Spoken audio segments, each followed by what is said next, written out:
Quelque part dans un royaume lointain, un roi et une reine avaient 3 filles.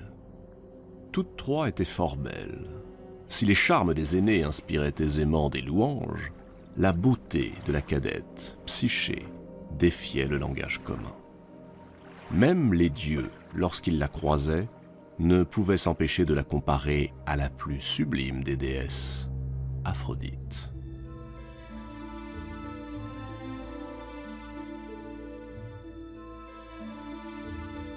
Les 2 sœurs avaient trouvé des maris, et pas n'importe lesquels, de nobles princes. Curieusement, Psyché, elle, restait célibataire. On venait l'admirer, on la contemplait, mais jamais personne n'osait lui demander sa main. Il se murmurait que ses soupirants étaient effrayés par sa beauté plus qu'humaine.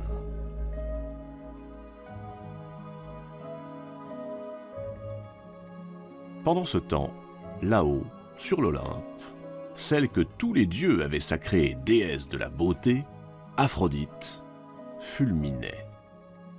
Ce spectacle était pour elle une offense, un sacrilège. Sur terre, ses adorateurs la délaissaient, croyant avoir trouvé en Psyché une 2e divinité. Pour Aphrodite, il devenait urgent de se débarrasser de cette rivale.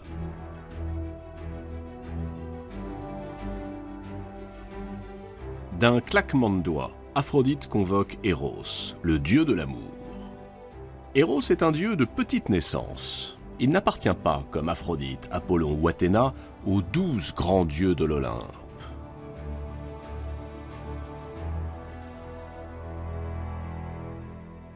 Il n'est pas non plus de la famille directe de Zeus. Il fut conçu le jour où Aphrodite fit son entrée officielle sur l'Olympe. Ce jour-là, un grand banquet fut donné. Zeus invita toutes les divinités, y compris les dieux très anciens, devenus marginaux. Parmi ces dieux se trouvait Poros, dieu de la richesse et de l'abondance. Plus que les autres convives, Poros s'empiffra des mets délicieux servis en l'honneur d'Aphrodite. Puis, repu, il s'étendit à l'ombre d'un grand chêne et s'endormit. À ce moment-là, Pénia, déesse de la pauvreté, fit son entrée. Elle venait mendier sa part à la fin du repas, comme l'autorisait sa nature divine. Mais lorsqu'elle vit Poros, si gras, si opulent, elle songea qu'elle pourrait, en s'unissant à lui, échapper au sort misérable dont l'avait affublé le destin. Elle se glissa alors près de lui. C'est ainsi que quelques mois plus tard, Eros naquit des amours de Poros et de Pénia. Le désir est donc l'enfant de la richesse et de la pauvreté, de l'abondance et du manque.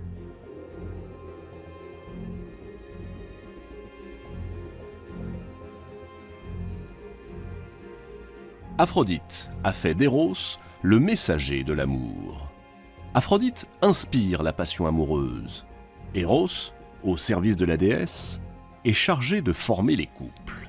Une flèche en or pour embraser les cœurs, une flèche en plomb pour rendre ses victimes à jamais insensibles à l'amour. Ce matin-là, Aphrodite ordonne à Eros d'inspirer à Psyché un amour désespérant, fou, démesuré, mais pour le plus méprisable, pour le plus laid des mortels qui soit. Un monstre, précise-t-elle, un être hideux. Eros obéit. Il part, armé de son arc et de ses flèches. Lorsqu'il arrive près de Psyché, elle dort. Eros s'arrête net, ébloui. Jamais il n'a vu un être d'une telle beauté. Psyché est parfaite. Il comprend mieux la jalousie d'Aphrodite. Dans son émotion, il trébuche, il tombe, et il se blesse avec l'une de ses flèches, celle en or. Et voici Eros, fou amoureux de sa proie. Il remonte sur l'Olympe, où il tourne en rond. Il s'étiole, se consume, tout en se gardant bien de révéler à Aphrodite le mal dont il souffre. Elle en deviendrait folle de rage.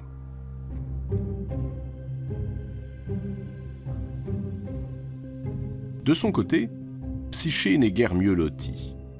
Elle aussi souffre, mais pour d'autres raisons.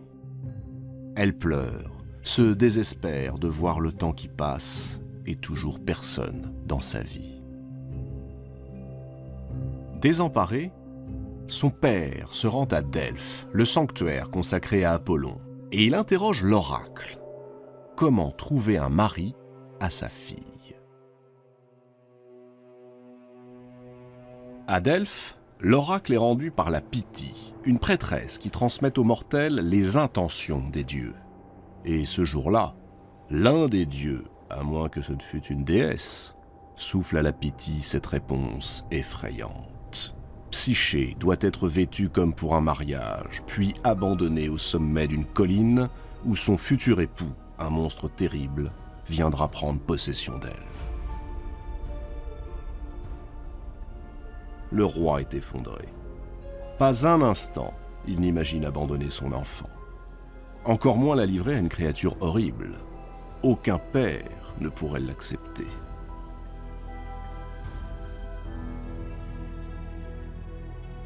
Pourtant, convaincu qu'il doit obéir aux ordres des dieux, il conduit la jeune fille, parée comme pour une noce, mais accompagnée d'un cortège funèbre, jusqu'au sommet d'une colline. Après un dernier baiser, le père et la mère, éplorés, se retirent dans leur palais. Voici Psyché abandonnée. Soudain, elle sent un souffle. Elle est soulevée de terre. Elle s'élève lentement dans les airs, traverse les nuages, puis elle est déposée délicatement au creux d'une vallée, sur un tapis de verdure. Elle est à peine remise de ses émotions qu'une autre surprise l'attend.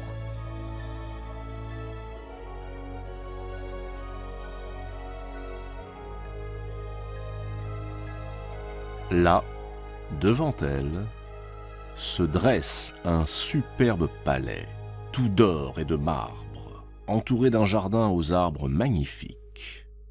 Le lieu est désert, mais les portes, ornées de pierres précieuses, s'ouvrent d'elles-mêmes, tandis que des voix inconnues, douces, accueillantes, l'invitent à visiter sa nouvelle demeure. Étrangement, Psyché n'éprouve aucune peur. Elle se met à parcourir le palais. Elle va d'étonnement en étonnement, de merveille en merveille. Le soir, encore tout éblouie, elle rejoint une magnifique chambre apprêtée à son intention et elle s'endort.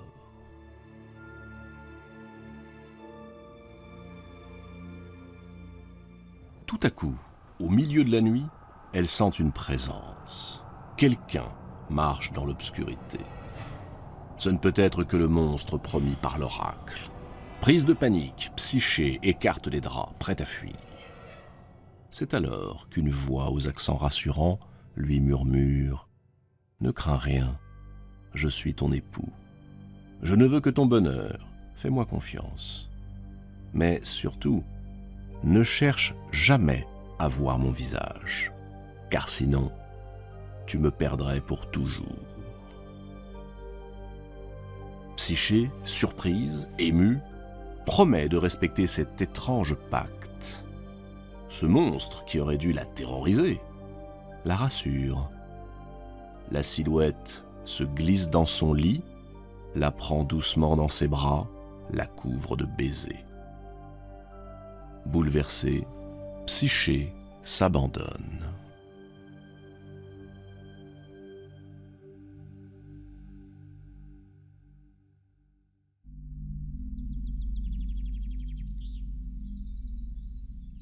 Au matin, lorsqu'elle se réveille, le lit est désert.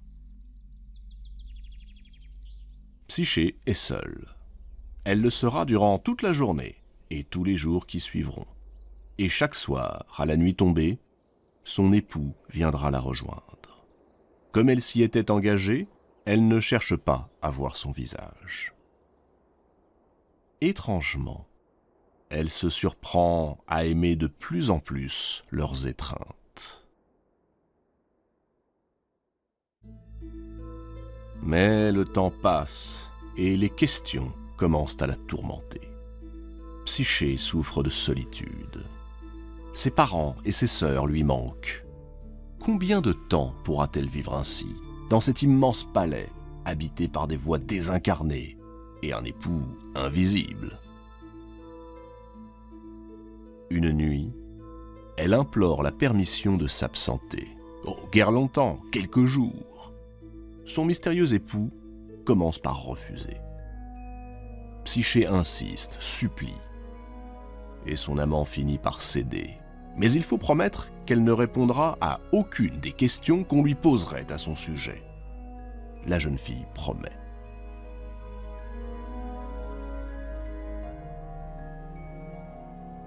Et la voilà d'un souffle ramenée sur la colline où elle avait été exposée. Et de là, elle n'a aucun mal à retourner chez elle. En voyant réapparaître leur fille, qu'ils croyaient perdue à jamais, les parents de Psyché sont fous de joie. On fête son retour, on s'émerveille de la savoir saine et sauve. Ses sœurs aussi semblent ravies. Mais à partir du moment où elle leur décrit le palais magique, les innombrables présents dont son amant la comble, la jalousie l'emporte. À coups de questions perfides, les deux sœurs parviennent à faire avouer à Psyché la vérité. Non, elle n'a jamais vu le visage de son époux. Alors, elles s'en donnent à cœur joie. Il doit s'agir d'un être de cauchemar puisqu'il refuse de se montrer. Elles décrivent à Psyché un horrible serpent dont la gueule s'ouvre comme un gouffre immense. Nul doute qu'un soir, il la dévorera. Psyché est tellement impressionnée par tout ce qu'elle entend que le doute, peu à peu, prend possession d'elle. Elle veut savoir.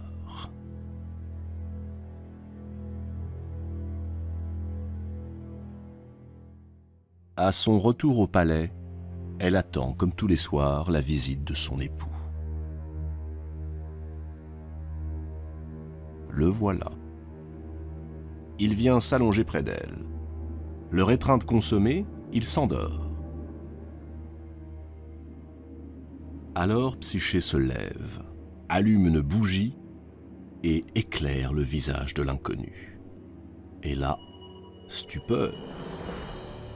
Sous ses yeux sommeille le plus beau jeune homme que l'on puisse imaginer.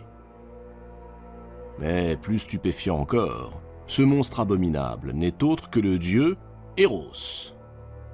Psyché frissonne, sa main tremble, et une goutte de cire tombe sur l'épaule du dormeur. Il s'éveille. Un regard, un geste à peine, et furieux d'avoir été trahi, il disparaît. Il l'avait averti.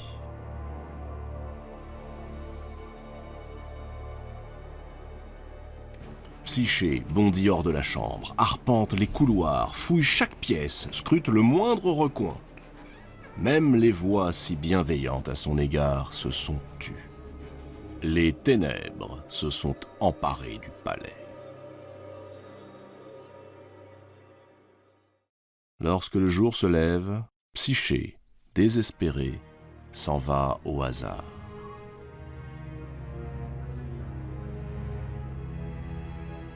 Arrivée au bord d'une rivière, elle reste un moment sur la berge, éclate en sanglots. Elle n'a pas perdu un homme, elle a perdu l'amour. C'est le pire châtiment qui soit.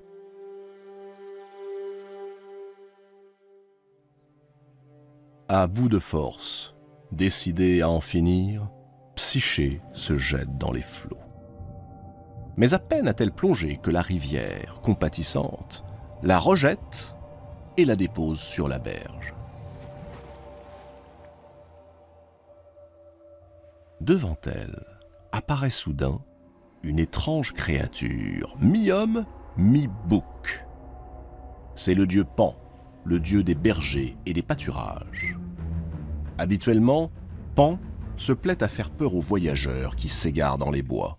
Mais là, manifestement, il éprouve de la peine pour la jeune fille, une peine sincère.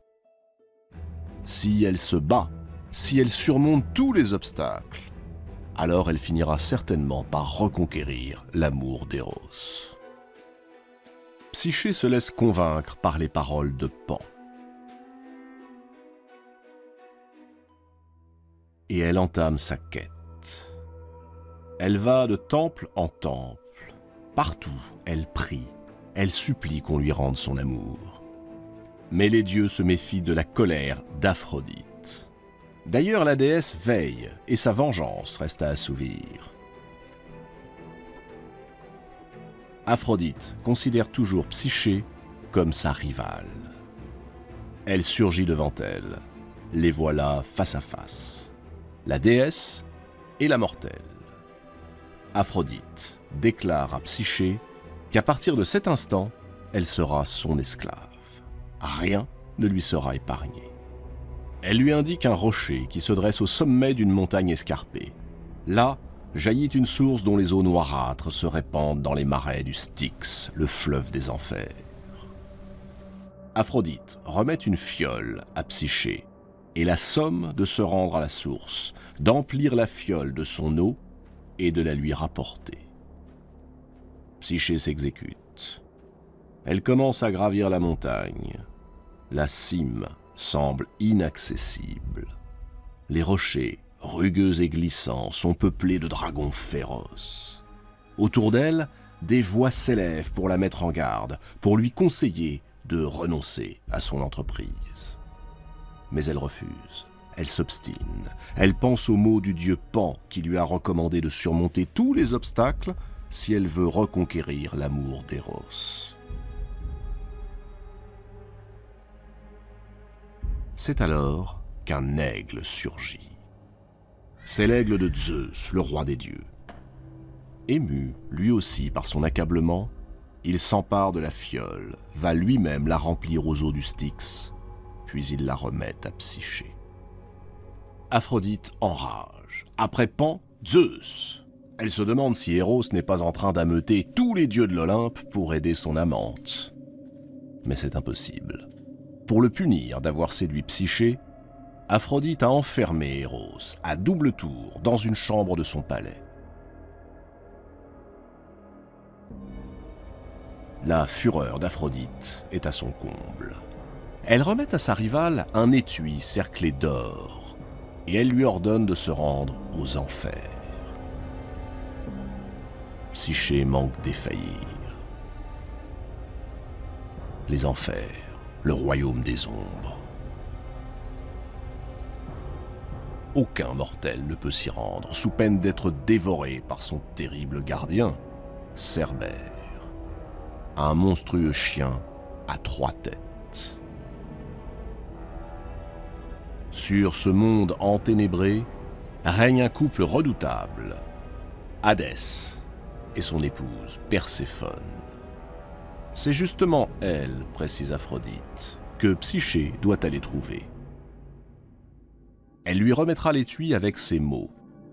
Aphrodite implore un peu de votre beauté.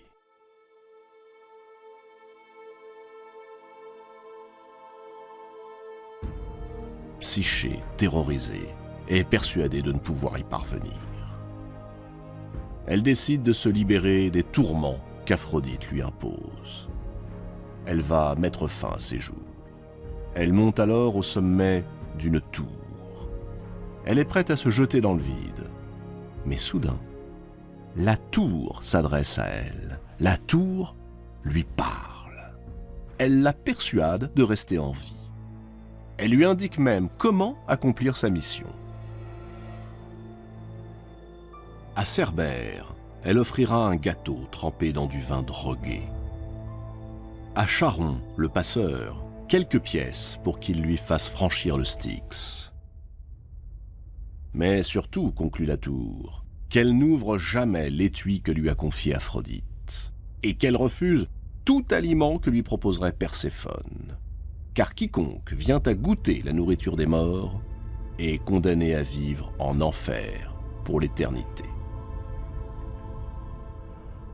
Psyché acquiesce et descend vers les abysses. Comme prévu, elle paye son dû à Charon, et elle piège Cerbère. La voie est libre. Bientôt, une immense salle se tient devant elle.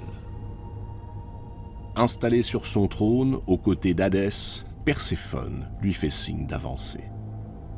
Psyché obéit. Elle lui délivre le message d'Aphrodite. Contre toute attente, au lieu de châtier l'intruse, la reine des ténèbres est flattée. Ainsi, la plus magnifique de toutes les divinités considère qu'elle, Perséphone, est plus belle encore. D'un geste, elle souffle dans l'étui que lui tend Psyché, y déposant ainsi une parcelle de sa beauté.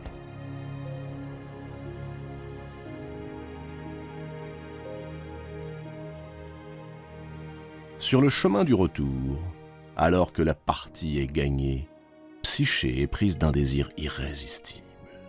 Et si la beauté de Perséphone, précisément, lui permettait de reconquérir son amour perdu?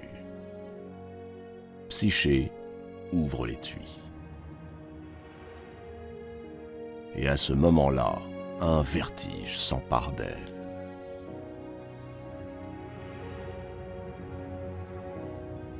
Elle tombe dans un profond sommeil, un sommeil sans fin.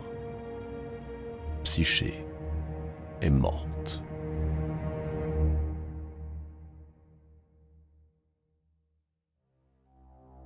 Eros a tout vu.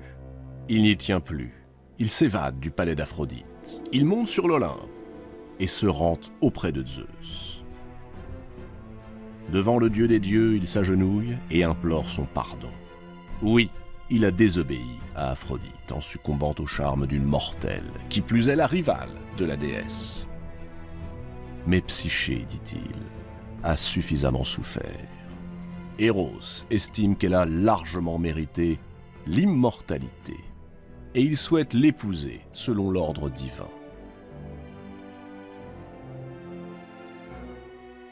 Eros plaide sa cause avec tant d'habileté que Zeus se laisse fléchir. Il accorde son pardon et promet d'accueillir Psyché parmi les immortels, sur l'Olympe.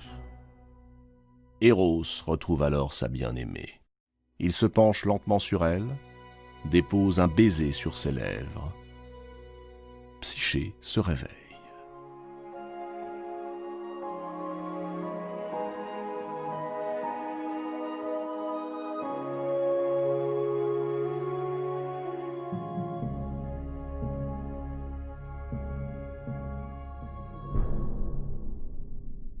Eros la soulève. Il l'emmène chez les dieux, où Zeus l'accueille comme il s'y était engagé.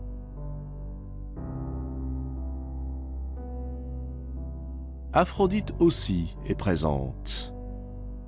Elle a compris que son combat est vain, qu'il lui sera impossible de séparer les deux amants. Face à cette puissance infinie, Aphrodite rend les armes. Alors, en présence de toutes les divinités, Psyché est invitée à consommer le nectar de l'immortalité, l'ambroisie.